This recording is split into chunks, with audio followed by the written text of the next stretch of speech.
Hi, I'm Cher, and this is my horse, a pillar of cloud. I'd like to tell you the story of how he got his name. When I first joined Bible Study Fellowship many years ago, my first study was the story of Moses' life.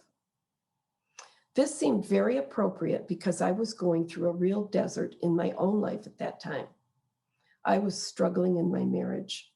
We were separated and I didn't know what to do. I was beside myself, always trying to figure out what the right thing to do to fix my marriage was. The big lesson I learned from the study was that it's not my job to figure everything out in order to accomplish my plans, but instead, my job is to listen to God and follow where He leads in His plan for my life. A lot changed for me during that time in the way I dealt with my marriage. It was then that I started to hear God speak into my life and direct my decisions. As I learned to follow God's leading rather than trust in my own thoughts, there was a time of wonderful change in our marriage. Soon after finishing the study, my husband and I reconciled, and he shocked me by buying this horse. Of course, I was happy getting the horse, but the best part was how the change in our relationship had influenced my husband's decision to get me the horse. Since he was a beautiful dapple gray, I made him a living stone of remembrance by changing his name to a pillar of cloud. I cherished how he reminded me of what I learned following Moses through the desert. We all trust someone or something. Do we trust in our possessions, our good looks, our knowledge, talents, or money? Or do we trust in God? God's plan for our lives is to trust Him even when we don't understand or it doesn't seem to make sense to us. We have a very limited view of things and a limited knowledge of God's plans for us and the way God thinks. In Isaiah 55:8, it says, "For my thoughts are not your thoughts, neither are my ways your ways, declares the Lord." As we learned studying Job, there's so much we do not know about God, and we're not to try and make Him smaller by forcing Him to be understandable to us. When Job petitioned God to tell him why he was suffering, God never told him the whole story, but instead basically said, "I am God, you are not, but you can trust my plans." We must learn to follow God. Unfortunately, this does not come to us naturally. We decide what we want and we make a plan to accomplish our goals. These might even be great goals, like saving your marriage. But you've all heard the saying, man plans and God laughs. That isn't to say God is making light of our desire or our needs. It's just that He sees the big picture and knows what is best for us. As the Israelites left Egypt, their plan was be free. They had only known slavery for generations, and their knowledge of the God who saved them was very small.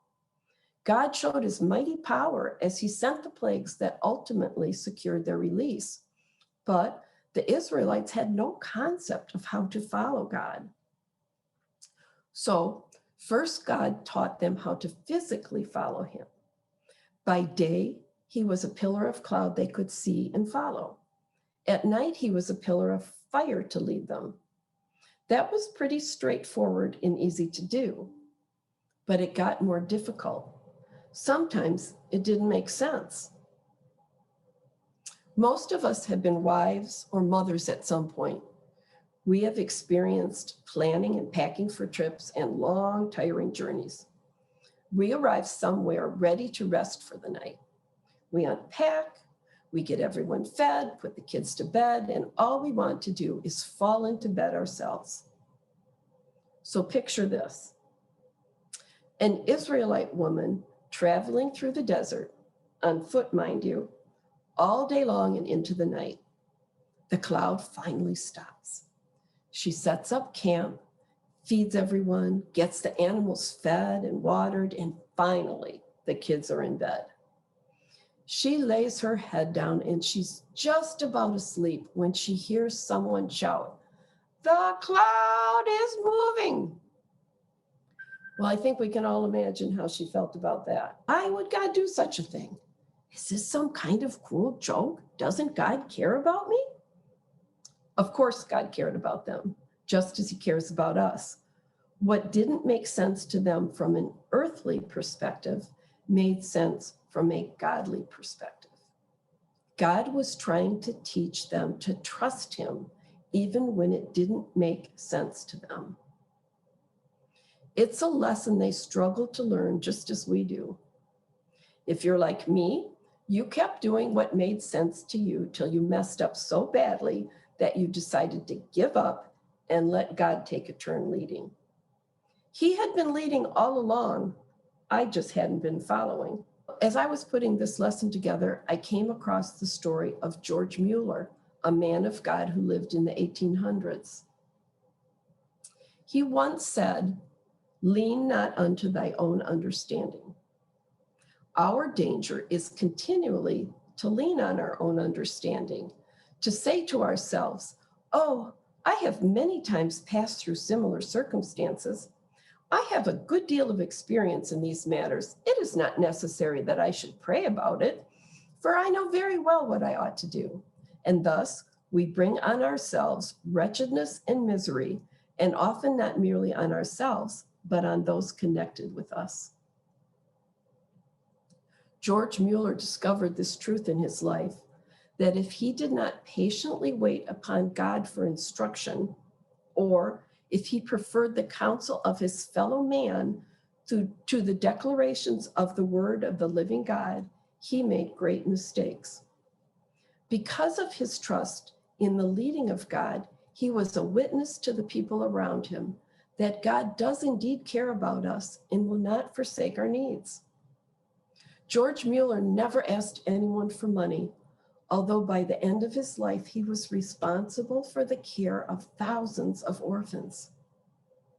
Besides the orphans, he supported missionaries around the world, and thousands were educated at the Scriptural Knowledge Institution he founded. He was trusted with over $8 million, although he only had about $800 in possessions at the time of his death. What is the lesson George Mueller's life teaches us? It's that you can trust God's leading in everything, and in doing so, you will lack nothing. Most importantly, by trusting God for everything, God will be glorified, and the faith of the body will be built up. Now, it would be very nice for me to finish my own story with, "And they lived happily ever after." But my story didn't end the way I was so sure it would. My marriage ended. I had to sell Cloud, and I lost most everything I loved. It took a while for me to understand that following where God was leading didn't mean I would end up where I wanted. Blessings do follow obedience, but God doesn't always have the blessing we were seeking at the end of our journey. But God gives us our best blessing. What he gave me was the strength to tear down the idols I had been trusting in and replace them with a sincere trust in God. Now, when things look bad or I don't know the way to go, I no longer panic or live in fear of the future. I have walked through the desert with God as my leader. My experiences with God through trials have taught me God's path is the right path. When I follow God, I truly have a peace that defies understanding. So now I'm asking you, are you following the cloud?